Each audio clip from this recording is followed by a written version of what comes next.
the weekly Torah portion that will be read tomorrow on Shabbat in the synagogue is called Chukat in Hebrew, and it's Numbers chapter 19, chapter 20.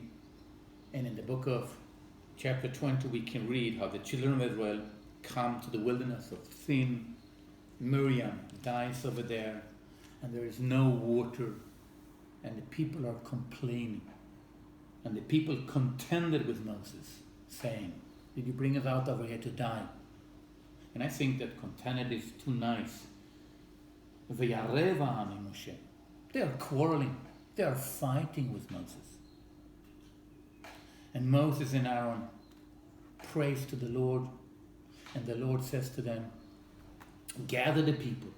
Take your rod, gather the people, and speak to the rock.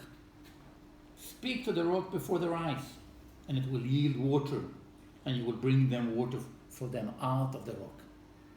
So Moses and Aaron gathers the people. Moses take his rod, and Moses hit the rock twice, and the rock gives water. Did Moses communicate with the rock? Yes. But he communicated in a violent way, not by talking, but by hitting the rock.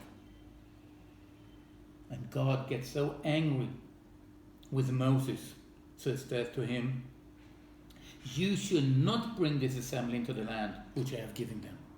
Right? And I mean, look at this punishment. Here Moses had been leading the people for 40 years through the desert, and he's not allowed to come in. He has to see the country from the other side. And what did he do that was so terrible? He hit the rock. And I think there's a lesson over here. Right? And it's not just obey my commandment. If I say talk, don't hit.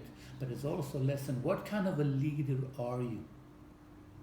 I think the rock is a symbol of the people of Israel in this case. Is it hard to talk to a rock? Absolutely.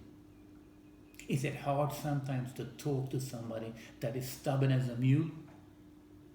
Right? And the only thing you want to do is to grab them and to shake them and to bang some sense into their head.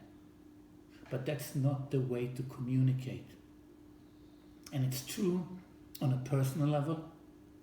How do you treat your children, your grandchildren, your wife, your husband, your business partner? Are you able to talk to them and to convince them in a peaceful way what is right and what is not? And it's also true on a bigger political level. Are we able to talk with each other here in the Middle East and try to solve the problem in a peaceful way? And it's also true in the United States of America. Right? Yes, Black Lives Matter.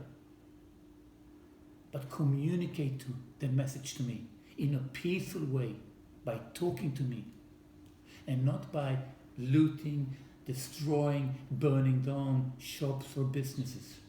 That's not the way to communicate.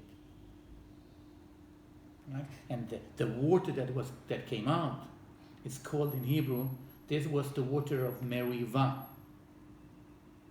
And Merivah means to quarrel, to fight. Right? And we need to make a choice. How do we communicate our message? By talking or by Merivah? So may we all have a peaceful weekend, a Shabbat Shalom, where we are going to be able to communicate our message to those close to us in a peaceful way. Shabbat Shalom.